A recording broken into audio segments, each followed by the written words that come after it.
11일 박 전 대통령 구속영장이 발부돼 가지고 구속 수감이 되게 되었습니다.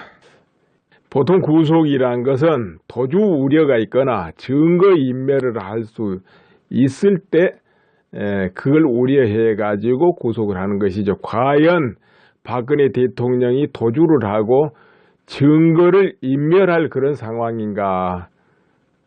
아무튼 이렇게 되었습니다. 그러면은 다른 소식으로 넘어가겠습니다. 여러분 잘 아시다시피 자유한국당의 홍준표 후보가 자유한국당 대선 후보로 확정이 되었습니다. 우선 이제 많은 사람들이 김진태 후보를 많이 지지했고 김진태 후보도 굉장히 선전을 했어요. 그러나 조금 못 미쳤다. 여러분 김진태 후보 많이 밀었습니까? 그러나 아무튼 홍준표 후보가 확정이 됐네요. 김진태 후보 이번에 너무 애썼는데 아무튼 수고하셨습니다.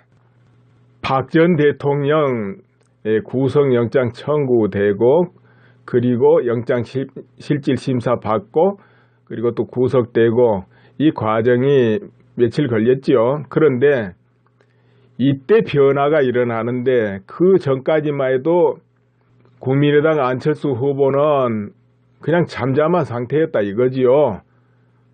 홍준표 후보나 김진태 후보나 큰 차이가 없이. 그런데 갑자기 며칠 사이에 돌풍을 일으키고 지지율이 상승한다 이렇게 언론 보도가 나온다 이 말이에요. 그렇다면은 한편으로 생각하면 그 일부러 바람 잡는 거 아니냐 이렇게 볼 수도 있죠. 예전에 그런 경우 많이 있었으니까. 그런데 그런 보도를 실질로 우리가 인정해보고 한다면은 도대체 왜 안철수 후보 지지율이 갑자기 급등하냐? 요인이 뭐냐? 이렇게 생각해 볼 필요가 있지 않겠습니까? 이제 실제다 인정해주고. 그래서 보니까 몇몇 모 언론 뭐라고 해놨느냐? 1600만 촛불의 힘. 그러니까 그걸 타고 지난날부터 안 후보가 깨끗한 이미지를 보이고 그랬기 때문에 그 힘이 안철수 후보한테 몰려서 갑자기 돌풍이 일어난다 이렇게 해놨어요. 여러분 그거 인정됩니까? 꼭 1600만 촛불 힘이 하필이면 안철수 후보한테 꽂혀야 될 이유가 뭔가요? 이제 그와 같이 또 따진다면은 더민주의 이재명 후보가 그 전부터 탄핵을 제일 먼저 주장한 사람이에요. 그리고 그 뒤에도 박 전 대통령 구속을 계속 주장했던 사람이고, 그렇다면은 그 힘이 오히려 거기로 가야 되지 않을까요? 아니면 뭐니 해도 그래도 탄핵의 핵심은 더민주라면 또 문재인 후보한테 가든지, 아니면은 강력하게 탄핵을 주장하고 앞장선 바른정당 후보한테 가든지 그래야 될 거 아니에요. 그러니까 이 말은 좀 아닌 것 같다 이런 생각이 들거든요. 그렇다면 다른 각도에서 반대로 분석해보자 이거예요. 박근혜 대통령이 아무 죄도 없다 하고 믿는 국민도 지금도 많고, 또 탄핵을 할 때도 탄핵까지는 아니다, 조금 잘못이 있어도 탄핵까지 갈 건 아니다 이렇게 생각하는 국민도 있을 것이고, 또 탄핵은 되었지만 구속이라니, 구속은 너무하다 이렇게 생각하는 그런 동정론을 가진 이들, 그런 경우도 국민도 많지 않겠냐 이런 것이죠. 그래서 이 부분이 좀 변수가 되지 않냐 이런 말이죠. 언뜻 보면 무슨 역풍은 없다 또 언론에 그렇게 나지만 이것이 변수가 될 수 있다 보는 거예요. 왜 그러냐? 이번 대선이 특별한 이슈가 별로 없어요. 또 뭐를 확 끌어당길 만한 요소도 없고, 국민들이 볼 때는 그냥 이번 대선은 그렇고 그래요. 그렇기 때문에 약간의 끌림만 있어도 표가 몰릴 수 있는 상황이다 이거지요. 약간의 뭐만 작동해도. 그렇다면은 왜 하필이면 또 그것도 안철수 후보냐 이거예요. 예를 들어서 홍준표 후보한테 쏟아지든지 홍준표 후보가 자유한국당 후보로 뽑히니까 거기로 쏟아지든지 해야지 왜 하필이면 안철수 후보냐 이거야. 이런 부분이 또 의문이 가잖아요. 그래, 안철수 후보 도대체 박 전 대통령에 대해서는 뭐라고 이야기를 했는가 한번 볼까요? 주로 안 후보 즉 캠프 측에서 나온 말이나 안 후보 직접 한 말들은 구속영장 실질 심사할 때도 박 전 대통령이 자초한 일이다, 이와 같은 논조였고, 또 구속이 되어도 그 긍정적으로 다 이렇게 말했지 달리 말한 거는 지금까지 없어요. 다르게 말한 건 특별히 없습니다. 그런데 지난 22일 날 이런 발언이 있게 됩니다. 안철수 후보한테 어떤 이가 이제 묻게 돼요. 그때가 이제 대선 후보 합동 토론회인데, 거기서 대통령이 당선된 이후 박 전 대통령이 실형 판결을 받게 된다면 사면할 용의가 있는지 이 질문을 받게 됩니다. 그러니까 이렇게 대답을 했는 것 같아요. 박 전 대통령이 실제 실형 판결을 받을지 좀 더 지켜봐야겠지만 원칙대로 사면심사위원회 결론을 토대로 국민 여론을 수렴해 대통령이 최종 판단할 문제라고 답했어요.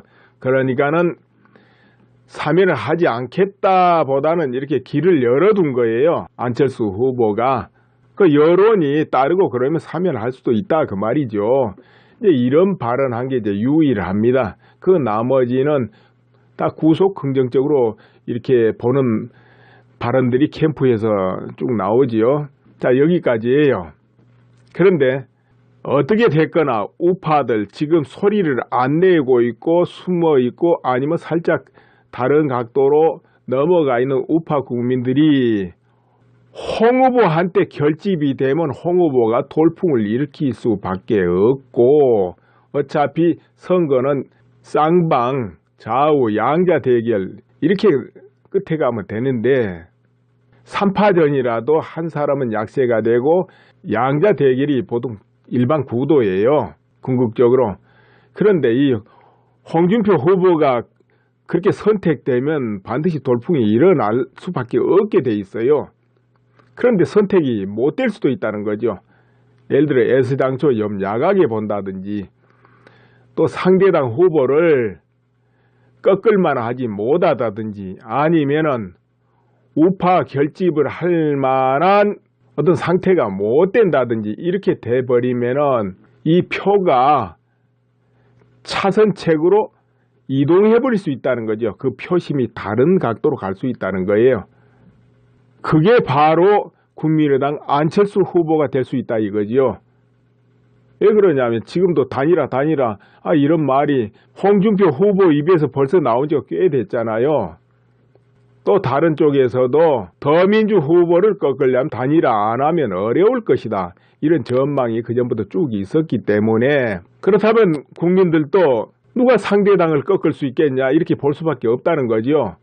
정통 우파가 예전부터 자유한국당 후보한테 이렇게 쏠림 현상이 일어난 거는 예전부터 그래 왔지만은 아직까지는 홍준표 후보가 뚜렷하게 두각을 못 나타내다 보면은 제3호 후보를 찾을 수 있다는 거예요. 이런 거 저런 거 모여가지고. 이제 그렇지만은 자유한국당 홍준표 후보가 정말 믿음을 확보하고 돌풍을 일으킬 수 있는 요소를 만들어 간다면은 사정이 또 달라진다는 거죠. 표심이 달리 될 수 있다. 그런데 지금까지는 언론의 어떤 그 외면 이런 부분도 좀 있었고, 또 자유한국당 상태가 사실은 지리멸멸 그 상태다 보니까 또 우파 국민들 큰 기대를 못 받고 이런 부분이 있어서 그런지 아직까지는 홍 후보 그런 면이 이제 나타나질 못했지요. 이제 앞으로 또 어떻게 될지 이제 지켜봐야 되지만은, 그리고 홍 후보의 발언이 또 우파 국민들을 이렇게 마음을 또 상처 주는 말들을 종종 해요. 박 전 대통령에 대해서 이렇게 말할 때도 기왕이면은 참 어떻게 그런 일이 일어났는가 참 참담하다든지 안타깝다든지 중립적으로 넘어가도 되거든요. 그런데 보수 대표라고 뽑아놨더니 부끄러운 짓을 했다 이렇게 말하기도 하고, 또 허접한 최순실하고 국정을 논하고 어떠고 이런 이제 발언도 종종 하고요. 이제 이거 오보라고도 나오지만은 춘향인 줄 알았더니 향단이었다 등등. 이런 말들이 이렇게 전해지고 그러면은 이게 물론 오보다 이렇게도 나옵니다만은, 그러면은 그걸 듣는 박 전 대통령 지지층이라든가, 그래서 지금 예를 들어서 아무래도 구속까지는 아니다, 아니면 탄핵까지는 아니다 이렇게 생각하는 또 우파 국민들이 볼 때 그걸 좋게 볼 수 있겠습니까?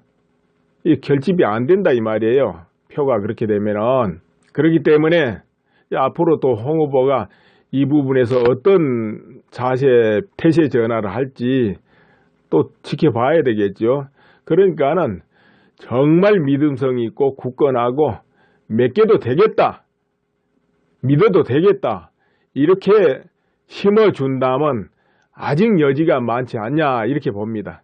아직 그러니까 기대를 하게끔 만들어준다면, 그럼 또 표심은 또 요동할지 모른다. 그런데 끝까지 그게 안 된다면 그 표심이 정말로 여기저기로 이동할 수 있다 이렇게도 봐지는 거죠. 그런데 이 경우만 그러는 게 아니고 각 당마다 마찬가지로 봐요. 문재인 후보, 안희정 후보, 이재명 후보 이렇게 다투잖아요. 그러면은 문재인 후보가 후보로 뽑힌다 이 말이에요.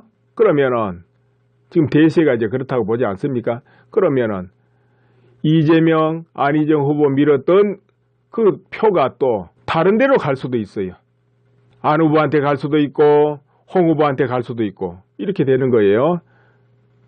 그렇지 않겠습니까? 안 후보도 마찬가지고 다 그래요. 그리고 또 단일화 하지만은 현재 상태에서는 객관적으로 보면 홍 후보, 유 후보, 안 후보 이렇게 단일화를 한다면 어디가 단일화 되겠습니까? 이런 여론조사 단일화 이런 부분에는요, 아무래도 야권이 노하우가 더 많다 이렇게 봐야 돼요. 자주 했고 이런 부분에는 출중한 기량이 있지 않냐, 좀 표현이 이상합니다만은 그래가지고 사실은 이 우파들은 그런 부분에서는 야가지 않겠냐, 또 참여도 같은 것도 그렇고요. 이제 그렇게 봐져요. 야권은 좀 선수다 이거예요. 네, 그런 부분이 있고요.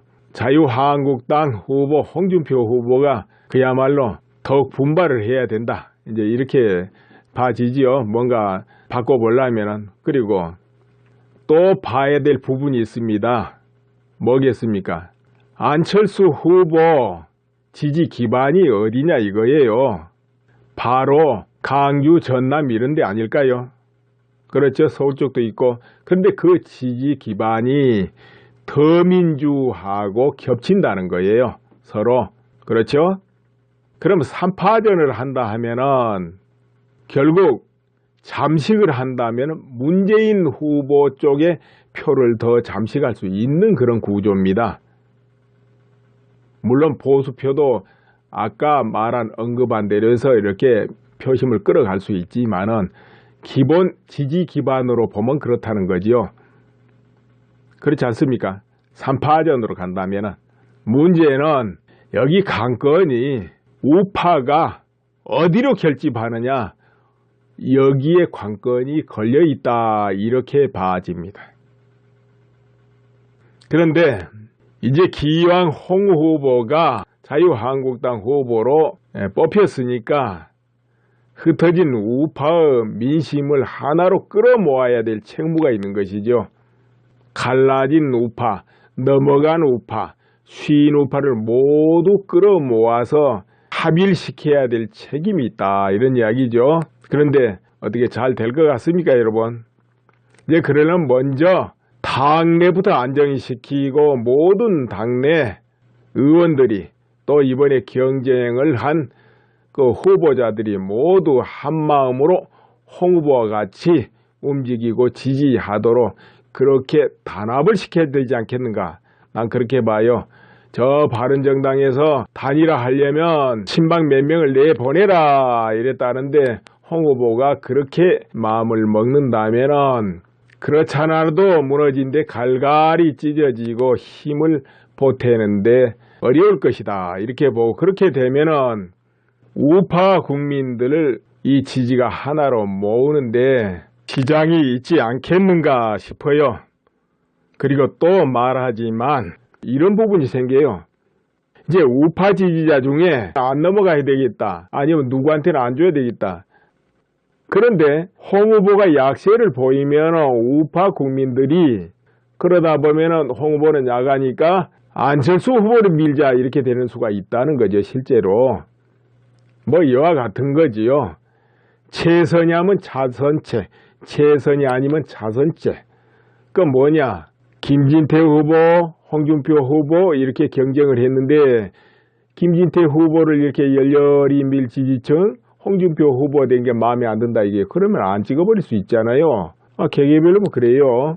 그리고 또 문재인 후보, 안희정 후보 이렇게 다투잖아요. 그런데 문재인 후보가 지금 강세처럼 밀고 내려가서 실제로 확정돼 버린다 하면은 또 안희정 후보 밀었던 그 지지층이 다른 데로 또 눈을 돌리게 되고 이럴 수 있지 않습니까?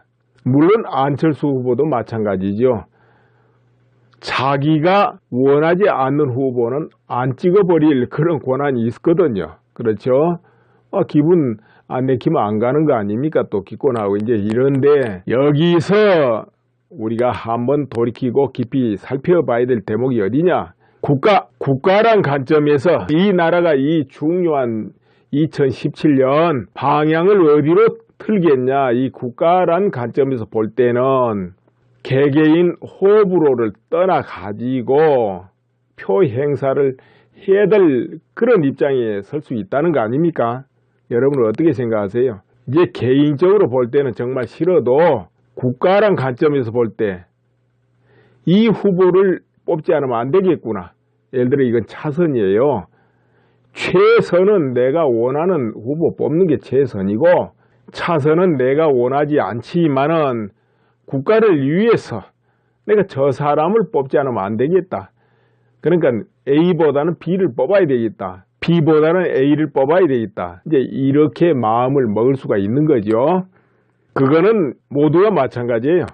김진태 후보를 지지했던 국민들도 마찬가지고, 홍 후보를 지지했던 후보들도 마찬가지고, 안철수 후보를 지지하던 사람들도 마찬가지고, 더민주의 문재인 후보나 안희정 후보를 밀었던 사람들도 각자 자기가 선호하는 그 후보가 있지만은 여의치 않을 때는 차선책으로 자기만의 국가관에 의해서, 나라를 위해서 내가 저 사람을 뽑아야 되겠다 이렇게 할 수 있다는 것이죠.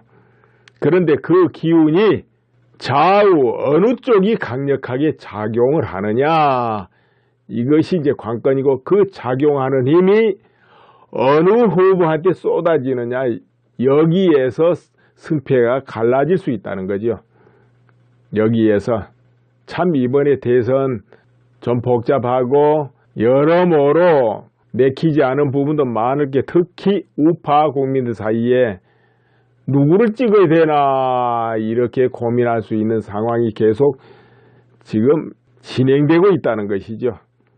그러나 여러분 한 번 더 생각해 보세요. 선거가 앞으로 또 있을 수 있잖아요. 개헌하게 되면. 이번 대선에서 당선된 대통령은 대체로 한 2년 지나면 개헌하자 해서 개헌정국 돼버릴 거 아니에요.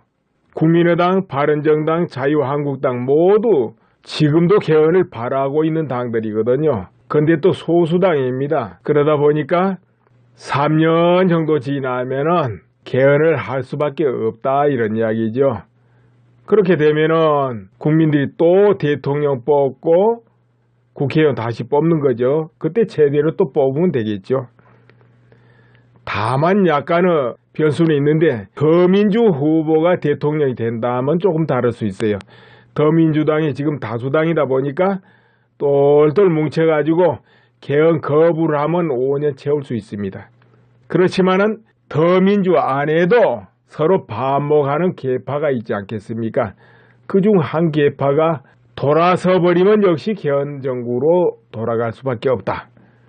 그렇지만은 다른 당보다는 그래도 안정권이다 이렇게 볼 수 있죠. 그리고 하나 알려드릴 게 있는데요. 새누리당 창당대회, 이 창당대회가 식목일날 4월 5일 오후 2시에 장충체육관에서 하는가 봅니다. 서울 장충체육관에서 관심 있는 분들 가보셔야 되겠네요. 그리고 기왕 창당하는 거 내친 김에 후보를 내보는 건 어떨지. 그러니까 지금 무소속에 남재준 씨 나왔잖아요. 그런 경우 새누리당으로 한번 나와보는 것도 괜찮을 것 같은데요. 아니면은 정말 괜찮은 사람 있으면은 한번 후보로 내셔보는 것도 괜찮죠. 표 갈릴 듯 하면은 또 단일화 들어가면 되거든요.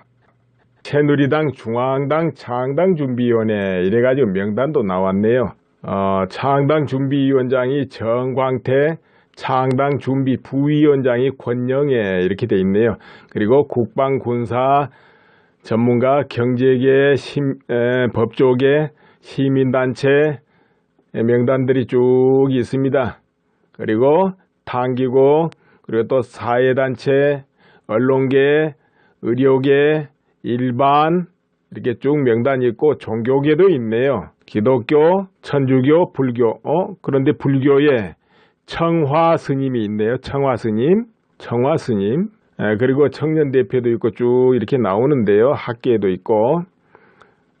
이 청화 스님이 동명이인인지 아니면 그 청화가 이 청화인지 원탁회의라고 있습니다. 백낙청 씨가 자장격이다 이렇게 이르는 원탁회의가 있는데 희망 2013, 승리 2012 원탁회의 이런 원탁회의인데 이 출범이 2011년 7월에 출범을 했고 이게 아마 몇 명 탈퇴하고 해체가 2013년 아니겠나 싶은데요. 이때 가입되어 있던 이들이 이제 백낙청 서울대 명예교수하고 여기 이름 딱딱 띄는 분들이 문재인 민주당 상임고문, 그리고 오종열 전국연합 상임의장, 또 문성근 씨도 있어요. 문성근 민주당 대표대행 이런 이름으로 돼 있고, 그리고 김상근 목사, 함세웅 신부, 여기에 이제 청화 스님이 들어 있습니다. 불교계로. 그리고 원불교 쪽에 이선종 이렇게 돼 있어요. 분야로 이렇게 대표성을 띈 분들이 아마 이렇게 가입이 돼 있는 것 같아요.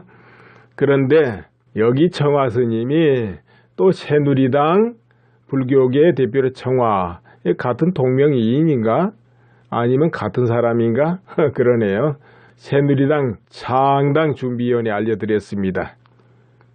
관심 있는 분들은 장충체육관에 한번 가보세요. 이번 대선에 누가 당선되든 되겠지만 당선이 되어도 정말 가도기적인 정부 비슷 안 하겠나 이렇게 싶어요. 가도적인. 그리고 예전처럼 강력한 카리스마를 발휘하고 이제 그러지는 않을 거예요. 저갑도 검사 이런 이유를 한번 올려드렸죠. 대통령, 국회의원, 시도지사 등등을 이렇게 뽑을 때 저갑도를 이런 관점에서 보면 좋지 않겠소 하고 올린 거예요. 그런데 일반적으로 그때 그 순간에 공약 아니면 발언, 여러 가지 행동 이런 걸로 사람들이 이제 뽑기가 쉬워요. 그런데 실제로 사람을 제대로 알고 뽑으려면 그 과거를 봐야 되죠. 과거. 쭉 5년, 10년 동안에 그가 어떤 사건마다 어떤 발언을 하고 어떤 쪽에 쓰고 어떤 행동을 했는가. 사건마다.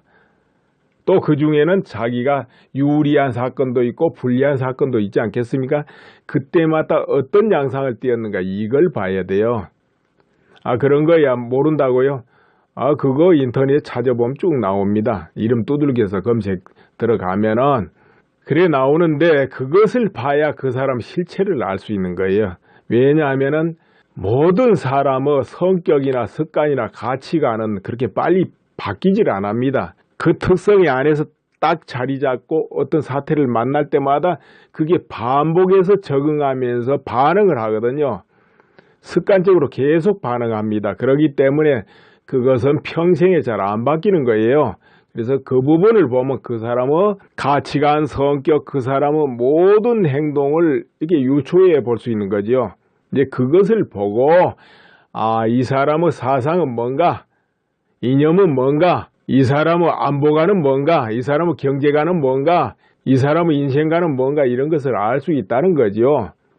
경제를 어떻게 할 사람인가, 안보를 어떻게 할 사람인가, 국민을 어떻게 대할 것인가, 그거 다 들어있다 이거죠. 그래서 그 부분으로 평가를 해가지고 최선 아니면 차선, 최선 이렇게 결정을 하는 것이 현명할 것이다 이겁니다. 그리고 또 뭐가 중요하냐면은 그 사람이 어떤 세력, 어떤 단체하고 일을 하고 있는가. 또 한국 사람 지연 학연 굉장히 중요합니다. 그래서 지연 학연이 어떻게 얽혀 있는가도 봐야 돼요. 그러니까 그 사람을 대표로 뽑아준 그 밑에 저변이 어떤 성향인가를 봐야 된다는 거죠. 왜냐하면은 그 성향과 같이 일을 할 거 아닙니까? 그렇기 때문에 그걸 봐야 돼요. 설령 그 뽑힌 대표가 다른 생각을 가진다 해도 그 밑에 지원해준 그 세력들 뜻을 어길 수가 없어요. 막말로 어기면은 대번에 반발하게 되고 돌았으면은 탄핵당해버려요. 내부에서 돌아서면은 저 밖에서 외부에서는 동조하고 대부분 탄핵당하는 거죠. 그래서 절대 어기지를 못합니다. 그렇겠죠, 여러분? 옛날 상김시대가 있었습니다. 김영삼, 김대중, 김종필 이런 분들은 강력한 카리스마로 또 강력한 지지를 하는 지역과 모든 오래된 전후로 형성된 그 세력과 꽉 짜고 있었기 때문에 그 상김 말 한마디 한마디는 법이었어요.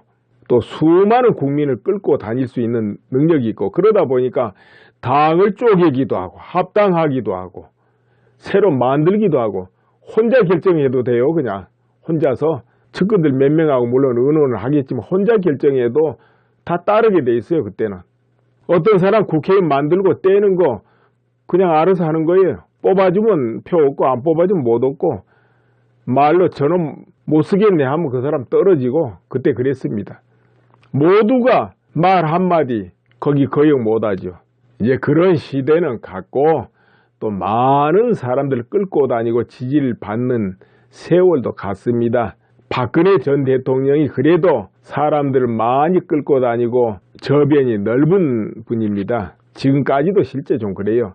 그래서 이제 그와 같은 시대는 박근혜 전 대통령으로 마감을 하지 않겠나, 끝난다 보죠. 이제 그 이후로는 그런 사람이 또 나올지 모르지만 현재는 없다고 봐야죠. 그러니까 모두 세력, 단체에서 뽑아준 대표지 그 단체를 주무를 수 있는 사람들은 아닙니다. 그렇기 때문에 어떤 단체에 속해 있고 어떤 단체가 그를 지원해주고 있고 하는가 그걸 봐야 된다 이거예요. 그 후보 얼굴이 뭐 잘생겼네, 말을 이쁘게 하네, 그런 거 볼 일 아닙니다. 그래서 제 말을 듣고 있는 여러분도 정말 현명하게 국가 관점에서 판단을 하셔야 돼요. 잘 생각해 보세요. 그 지지 기반이 어떻게 되고 밀어주고 받쳐주는 그 세력이 어떤 세력 위에 얹혀 있는가. 그리고 과거에 시시때때로 사건마다 어떤 반응 대응했는가 보시고 여러분이 저 사람이 우리나라를 위해서 또는 우리 국민들을 위해서 헌신할 수 있는 사람이고 아니면 헌신까지는 아니라도 반대로 움직일 사람은 아니겠다. 아니면 그 정도도 못 돼도 그래도 조금 현상 유지는 해줄 수 있겠다. 그 사람 차선으로 뽑아야죠. 그리고 또 나중에 개헌바람이 또 불면은 그때 또 준비를 해서 좋은 후보를 이렇게 뽑으려고 하면 되겠죠. 이번에는 정말 갑자기 들이닥쳤으니까 여기서는 어떻게 넘어가고 여러분 현명한 판단을 해야 될 겁니다. 새누리당 창당, 그러니까 반대의 뜻을 나타내는 분도 많이 있을 겁니다. 그 왜 그런가 하나 하고, 그런데요, 이 현실 세계는 표현하자면 손뼉이 마주쳐야 소리가 납니다. 그러니까 일반 국민들만 뜻을 내 가지고는 일이 안 된다 하는 거 여러분 쭉 지나면서 이제 느꼈을 거예요. 결국은 제도권과 합일이 되지 않으면 일이 이루어지지 않는다는 거죠. 특히나 이 정치의 세계는 힘이 없는 경우는 의미가 없어요. 아무리 법이 있어도 법이 작동을 안 한다는 거 여러분 잘 아셨을 거예요. 그렇기 때문에 지금 당장이야 창당한다 뭔 힘이 있겠습니까? 그러나 이제 2년 3년 후에 그때를 대비해서 하는데 그렇다고 성공한다는 보장은 없죠. 이제 얼마나 많은 사람들이 정말로 열성적으로 뜻을 가지고 움직이냐 따라서 성공 실패가 갈라지겠죠. 오히려 기대를 크게 하지 않고 움직이는 게 그래도 좋을 거예요. 지금 상황이 모든 게 쉬운 상황은 아니거든요. 그런데 지금 우리나라를 좌우하는 모든 힘, 그 힘의 세력은 그러면 하루 이틀에 이루어진 거겠습니까? 참 오랜 세월 나름대로 고군분투해가지고 현재와 같은 상황에 왔다 이렇게 봐야 됩니다. 조직을 키우고 또 키우면서 확대하고 확대하면서 10년 흘러 20년 흘러 오늘날에 그렇게 되었다 보시면 돼요. 감사합니다. 자유한국당의 홍준표 후보가 자유한국당 대선 후보로 확정이 되었습니다. 우선 이제 많은 사람들이 김진태 후보를 많이 지지했고 김진태 후보도 굉장히 선전을 했어요. 그러나 조금 못 미쳤다. 여러분 김진태 후보 많이 밀었습니까? 그러나 아무튼 홍준표 후보가 확정이 됐네요. 김진태 후보 이번에 너무 애썼는데 아무튼 수고하셨습니다.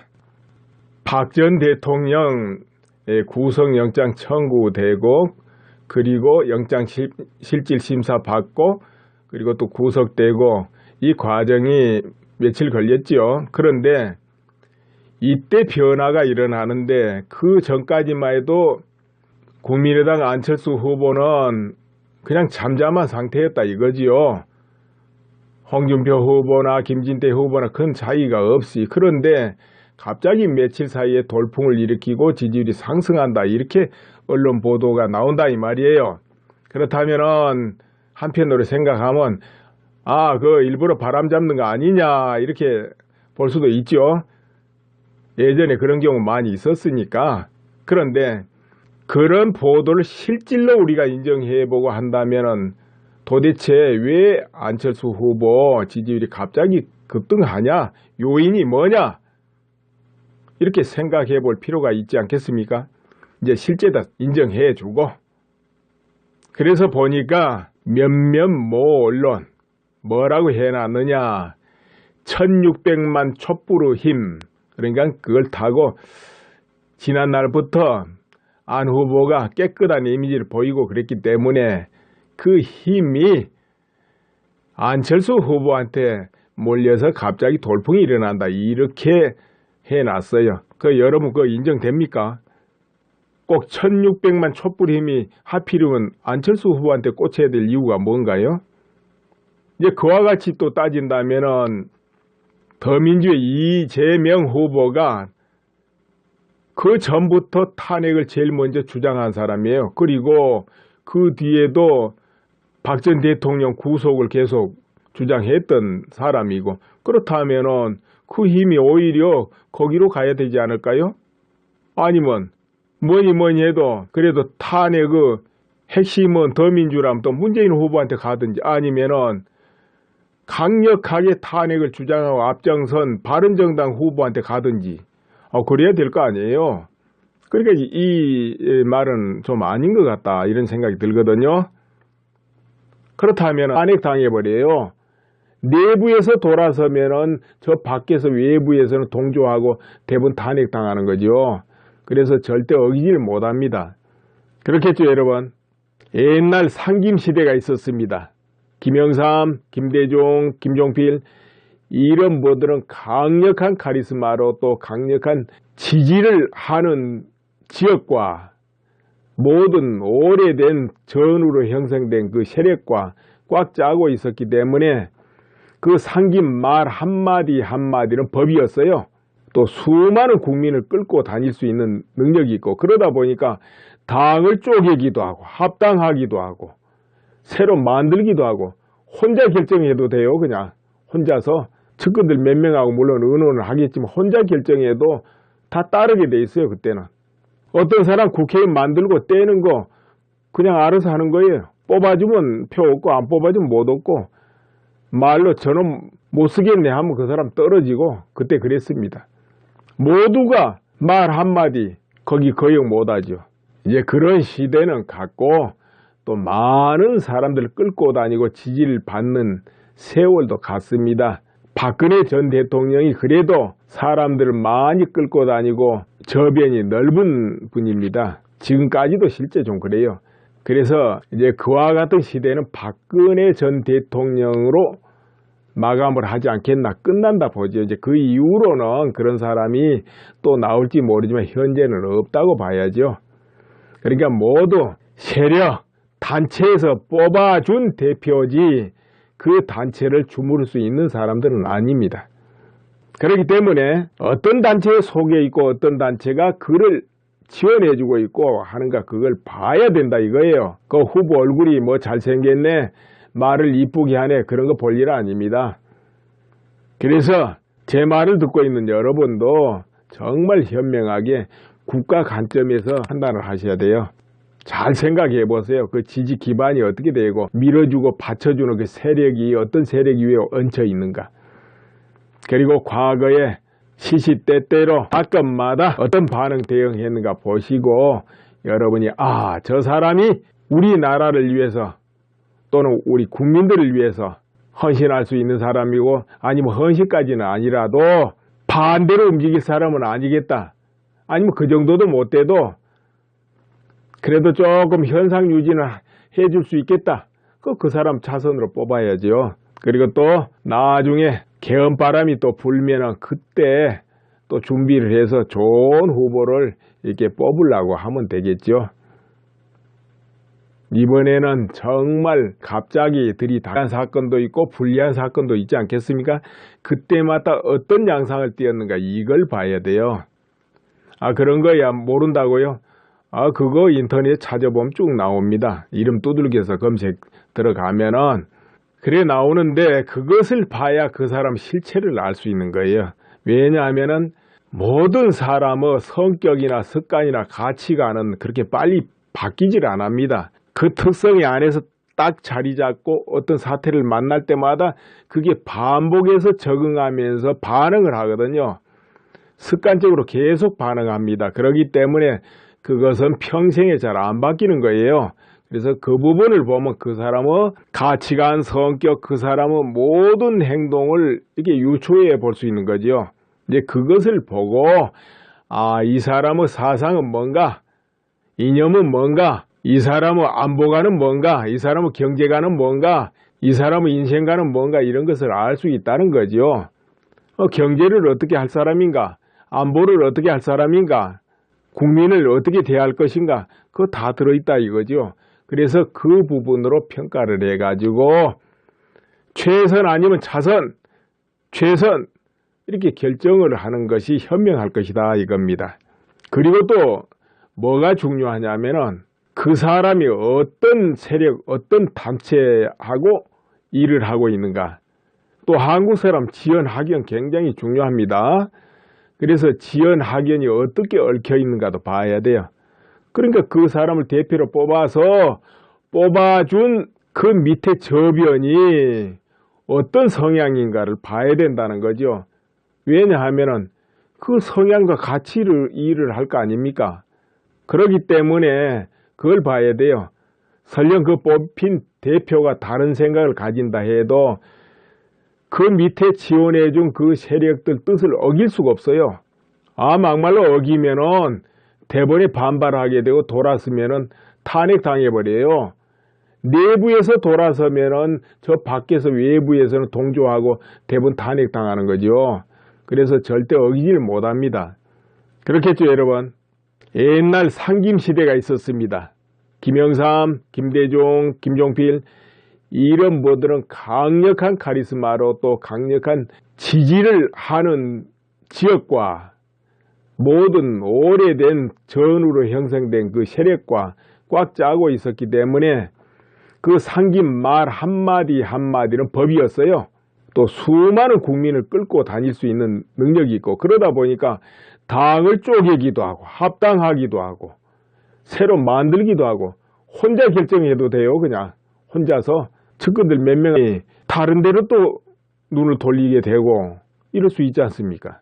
물론 안철수 후보도 마찬가지죠. 자기가 원하지 않는 후보는 안 찍어버릴 그런 권한이 있거든요. 그렇죠? 기분 안 내키면 안 가는 거 아닙니까? 또 기권하고 이제 이런데 여기서 우리가 한번 돌이키고 깊이 살펴봐야 될 대목이 어디냐? 국가란 관점에서 이 나라가 이 중요한 2017년 방향을 어디로 틀겠냐? 이 국가란 관점에서 볼 때는 개개인 호불호를 떠나가지고 표 행사를 해야 될 그런 입장에 설 수 있다는 거 아닙니까? 여러분은 어떻게 생각하세요? 이제 개인적으로 볼 때는 정말 싫어도 국가란 관점에서 볼 때 이 후보를 뽑지 않으면 안 되겠구나. 예를 들어 이건 차선이에요. 최선은 내가 원하는 후보 뽑는 게 최선이고 차선은 내가 원하지 않지만은 국가를 위해서 내가 저 사람을 뽑지 않으면 안 되겠다. 그러니까 A보다는 B를 뽑아야 되겠다. B보다는 A를 뽑아야 되겠다. 이제 이렇게 마음을 먹을 수가 있는 거죠.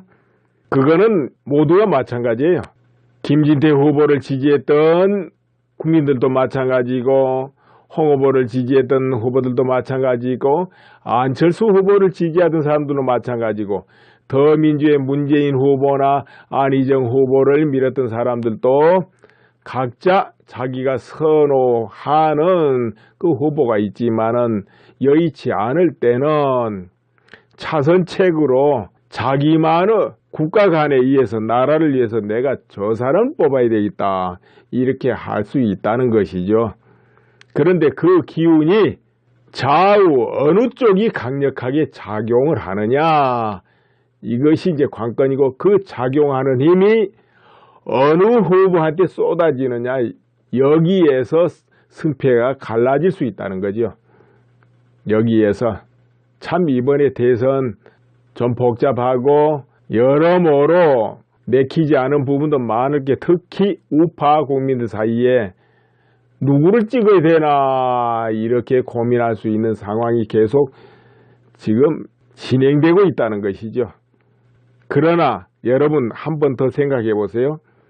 선거가 앞으로 또 있을 수 있잖아요. 개헌하게 되면. 이번 대선에서 당선된 대통령은 대체로 한 2년 지나면 개헌하자 해서 개헌정국 돼버릴 거 아니에요. 국민의당, 바른정당, 자유한국당 모두 지금도 개헌을 바라고 있는 당들이거든요. 근데 또 소수당입니다. 그러다 자기가 원하지 않는 후보는 안 찍어버릴 그런 권한이 있거든요. 그렇죠? 기분 안 내키면 안 가는 거 아닙니까? 또 기권하고 이제 이런데 여기서 우리가 한번 돌이키고 깊이 살펴봐야 될 대목이 어디냐? 국가란 관점에서 이 나라가 이 중요한 2017년 방향을 어디로 틀겠냐? 이 국가란 관점에서 볼 때는 개개인 호불호를 떠나가지고 표 행사를 해야 될 그런 입장에 설 수 있다는 거 아닙니까?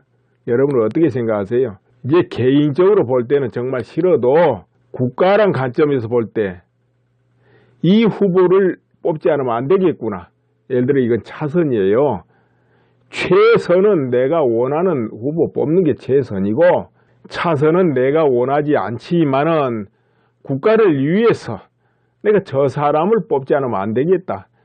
그러니까 A보다는 B를 뽑아야 되겠다. B보다는 A를 뽑아야 되겠다. 이제 이렇게 마음을 먹을 수가 있는 거죠. 그거는 모두가 마찬가지예요. 김진태 후보를 지지했던 국민들도 마찬가지고 홍 후보를 지지했던 후보들도 마찬가지고 안철수 후보를 지지하던 사람들도 마찬가지고 더민주의 문재인 후보나 안희정 후보를 밀었던 사람들도 각자 자기가 선호하는 그 후보가 있지만은 여의치 않을 때는 차선책으로 자기만의 국가 간에 의해서 나라를 위해서 내가 저 사람 뽑아야 되겠다 이렇게 할 수 있다는 것이죠. 그런데 그 기운이 좌우 어느 쪽이 강력하게 작용을 하느냐 이것이 이제 관건이고 그 작용하는 힘이 어느 후보한테 쏟아지느냐 여기에서 승패가 갈라질 수 있다는 거죠. 여기에서 참 이번에 대선 좀 복잡하고 여러모로 내키지 않은 부분도 많을 게 특히 우파 국민들 사이에 누구를 찍어야 되나 이렇게 고민할 수 있는 상황이 계속 지금 진행되고 있다는 것이죠. 그러나 여러분 한 번 더 생각해 보세요. 선거가 앞으로 또 있을 수 있잖아요. 개헌하게 되면.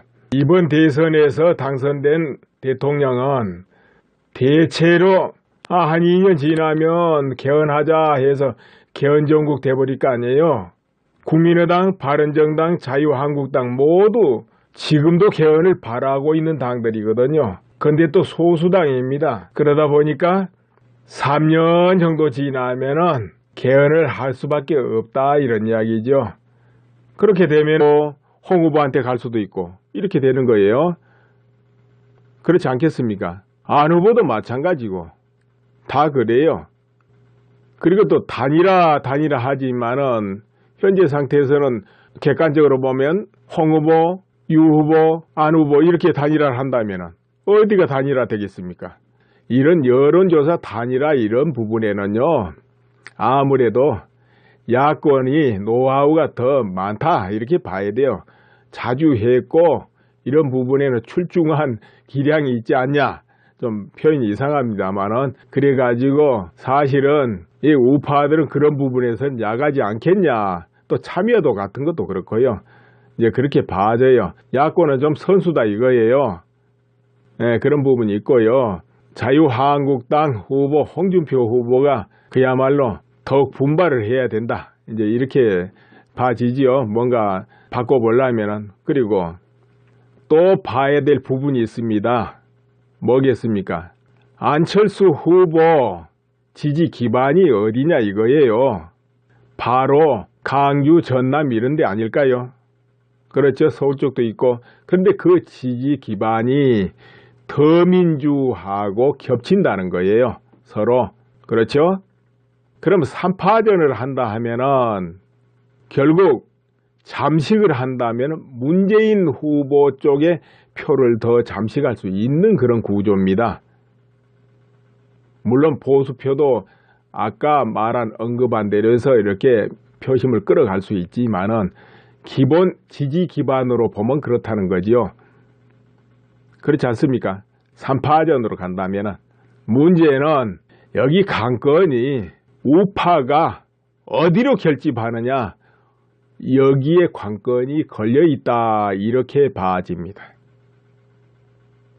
그런데 이제 기왕 홍 후보가 자유한국당 후보로 뽑혔으니까 흩어진 우파의 민심을 하나로 끌어모아야 될 책무가 있는 것이죠.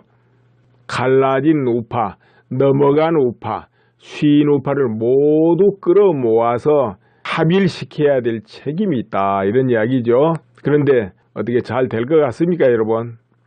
이제 그러려면 먼저 당내부터 안정시키고 모든 당내 의원들이 또 이번에 경쟁을 한 그 후보자들이 모두 한마음으로 홍 후보와 같이 움직이고 지지하도록 그렇게 단합을 시켜야 되지 않겠는가. 난 그렇게 봐요.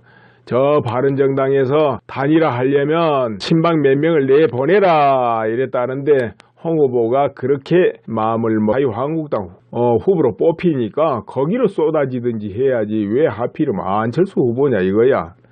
이런 부분이 또 의문이 가잖아요. 그래, 안철수 후보 도대체 박 전 대통령에 대해서는 뭐라고 이야기를 했는가 한번 볼까요? 주로 안 후보 즉 캠프 측에서 나온 말이나 안 후보 직접 한 말들은 구속영장 실질 심사할 때도 박 전 대통령이 자초한 일이다, 이와 같은 논조였고, 또 구속이 되어도 그 긍정적으로 다 이렇게 말했지 달리 말한 거는 지금까지 없어요. 다르게 말한 건 특별히 없습니다. 그런데 지난 22일 날 이런 발언이 있게 됩니다. 안철수 후보한테 어떤 이가 이제 묻게 돼요. 그때가 이제 대선 후보 합동 토론회인데, 거기서 대통령이 당선된 이후 박 전 대통령이 실형 판결을 받게 된다면 사면할 용의가 있는지 이 질문을 받게 됩니다. 그러니까 이렇게 대답을 했는 것 같아요. 박 전 대통령이 실제 실형 판결을 받을지 좀 더 지켜봐야겠지만 원칙대로 사면심사위원회 결론을 토대로 국민 여론을 수렴해 대통령이 최종 판단할 문제라고 답했어요. 그러니까는 사면을 하지 않겠다 보다는 이렇게 길을 열어둔 거예요. 안철수 후보가. 그 여론이 따르고 그러면 사면할 수도 있다, 그 말이죠. 이제 이런 발언한 게 이제 유일합니다. 그 나머지는 다 구속 긍정적으로 이렇게 보는 발언들이 캠프에서 쭉 나오지요. 자, 여기까지예요.